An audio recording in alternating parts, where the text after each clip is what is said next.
Hello दोस्तों, हमें एक फ्रेंड ने पूछा था। उसे एचवीएसी के इंटरव्यू में क्वेश्चन किया गया था, विदेश जा रहा था। उसे इंटरव्यू में क्वेश्चन किया गया था, अगर एचवीएसी सेंट्रल एसी है आपका या कोई सा भी एसी है, उसका कंडेंसर फैन नहीं चल रहा है तो एसी में क्या प्रॉब्लम हो सकता रहेगा और उसे कैसे ठीक करेंगे। ये वीडियो में इसी क्वेश्चन का आंसर जानने वाले हैं। अगर आपको मालूम है तो ये वीडियो आप नए टेक्नीशियन नए लोग पास शेयर करें, जो लोग कोर्सेज कर रहे हैं, ये फील्ड में आना चाहते हैं। आप भी नए लोग का हेल्प जरूर करें। सेंट्रल एसी हो गया या स्प्लिट विंडो, कोई सा भी एसी हो गया है, सभी में जो है कंडेंसर फैन लगा ही रहता है।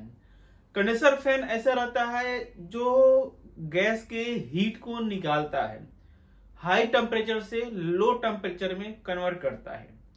एयर कंडीशनर जो रहता है, डिस्चार्ज लाइन से कंडेंसर में जो जाता है, हाई प्रेशर हाई टेम्परेचर से जाता है।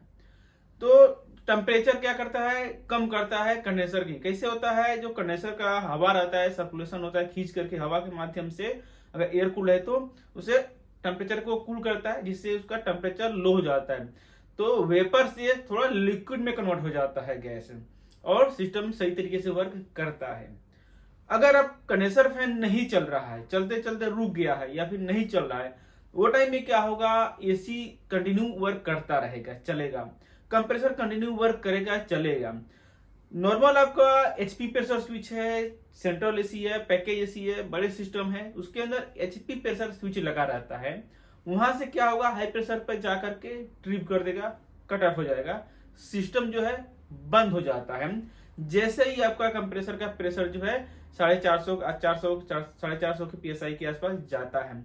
सभी कंपनियों का अलग अलग प्रेशर सेट टेम्परेचर रहता है, बट इतना जाकर के ट्रिप हो जाता है, कंप्रेसर प्रोटेक्ट हो जाता है, जिसमें एचपी प्रेशर स्विच लगा रहता है। समस्या किसमें हो जाता है, आपका नॉर्मल स्प्लिट एसी है, विंडो एसी है, ऐसे बहुत से मशीन रहते हैं जिसमें एचपी प्रेशर स्विच नहीं लगा रहता है। एचपी प्रेशर स्विच नहीं लगा रहेगा तो टाइम में होता क्या है, गैस का प्रेशर ज्यादा होगा। जब प्रेशर ज्यादा होगा तो टाइम में क्या होता है, कंप्रेसर का पंपिंग फेल हो जाता है। कंप्रेसर कभी देखे रहेंगे, कई बार आपको बहुत से लोग पूछे रहेंगे या फिर कई बार ऑब्जर्व किए रहेंगे, जैसे कि बहुत ज्यादा धूप है, गर्मी के टाइम में बहुत ज्यादा धूप होता है, प्रेशर ज्यादा होता है, हाई प्रेशर जाता है, वो टाइम में कंप्रेसर ट्रिप हो जाता है। विंडो एसी खास करके स्प्लिट एसी से आवाज आने लगता है, बहुत जैसा मतलब सरसराहट की आवाज आने लगता है।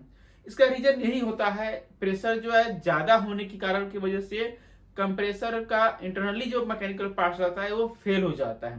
कंप्रेसर जो गैस रहता है बाईपास हो जाता है। बाईपास होने की वजह से आपका ज्यादा सर्कुलेशन, इंडोर में आवाज आने लगता है और कूलिंग करना बंद कर देता है, कंप्रेसर गर्म हो जाता है।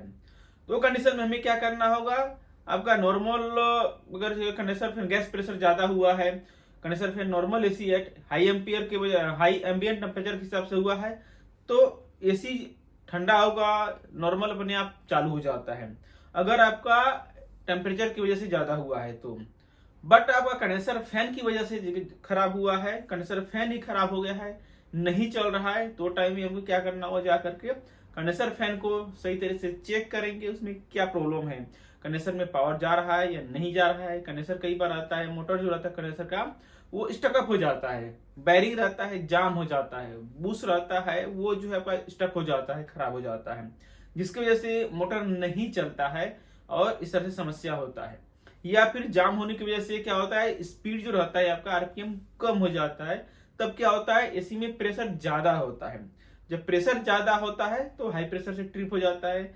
या फिर कई बार देखे रहेंगे, कंप्रेसर जो है आपका प्रेशर ज्यादा हो गया, कंडेंसर फैन नहीं चल रहा है, तो टाइम में सेम कंप्रेसर का प्रेशर ज्यादा होगा, कंप्रेसर ओवरहीट होगा। ओवरहीट होने की वजह से भी क्या होगा, आपका कंप्रेसर ट्रिप कर जाता है, इंटरनली ट्रिप कर जाता है। तो टाइम में हमें क्या करना होगा, जाकर के मशीन के पास जाएंगे, कंप्रेसर का स्टेटस चेक करेंगे, कंडेंसर फैन का अगर ट्रिप हुआ है चेक करेंगे, उसमें गैस प्रेशर चेक करेंगे, गैस में कम है या ज्यादा है। बट ज्यादातर क्या हो जाता है, एसी अब चलता है, नॉर्मली हाई प्रेशर पे ट्रिप हो जाता है, बंद होने के बाद क्या होता है, आपको गैस नहीं चेक कर पाएंगे, क्योंकि गैस जो रहता है उसका स्टैंडिंग प्रेशर शो करेगा। तो टाइम हमें चेक करना है, अगर कई बार manual pressure switch, HP pressure switch से ट्रिप हुआ है, तो बहुत से सिस्टम जो रहते हैं मैनुअल स्विच रहते हैं, मैनुअल स्विच अगर लगा हुआ है तो टाइम में क्या करना होगा, जाकर के हमें बेसिकली फिजिकली जाकर के प्रेशर स्विच को प्रेस करना होगा, रिसेट करना होगा। जब रिसेट करेंगे तभी चालू होगा। अगर इस तरह से रिसेट करने पर चालू हो रहा है तो टाइम में अब चेक करें क्यों, क्या रीजन हो सकता रहेगा। कंडेंसर मोटर बंद है या फिर कंडेंसर कॉइल गंदा है, डस्टी है। बट आपका कंडेंसर फैन बंद होने की वजह से अगर एसी जो आपका क्या प्रॉब्लम होगा, बेसिक हमारा क्वेश्चन क्या था, कंडेंसर फैन अगर बंद है तो एसी में क्या इफेक्ट होगा, क्या प्रॉब्लम होगा। इसका राइट आंसर यही है, अगर कंडेंसर फैन बंद होने की वजह से आपका गैस प्रेशर ज्यादा होगा। नॉर्मल एसी है तो टाइम में क्या हुआ, कंप्रेसर बाईपास हो जाएगा, ओवर हीट होकर के ट्रिप कर जाएगा। क्या होता है, इंटरनली ट्रिप हो जाता है। अगर पैकेज एसी है, सेंट्रल एसी है, बड़े बड़े सिस्टम में अगर उसमें एचपी प्रेशर स्विच लगा हुआ है तो एचपी प्रेशर स्विच से क्या होगा, कट ऑफ हो जाएगा, बंद हो जाएगा, जिससे आपका सिस्टम कोई गैस ज्यादा फटने से या ब्लास्ट होने से, लीक होने से बच जाएगा, कंप्रेसर ओवरहीट नहीं होगा। तो बेसिक इसका रीजन नहीं होता है कंप्रेसर का। अगर कंडेंसर फैन बंद होगा, एसी का प्रेशर ज्यादा होगा और कंप्रेसर ओवरहीट होगा, एचपी प्रेशर पे ट्रिप होगा। और भी क्या रीजन हो सकते रहेंगे, अगर आपको मालूम है तो कमेंट करके जरूर बताएं। और बहुत से रहते हैं फॉल्ट रहते हैं, उसके बारे में डिटेल्स में जानने के लिए, एचवीएसी सेंट्रल एसी काम सीखने के लिए जुड़े रहे, चैनल सब्सक्राइब करें।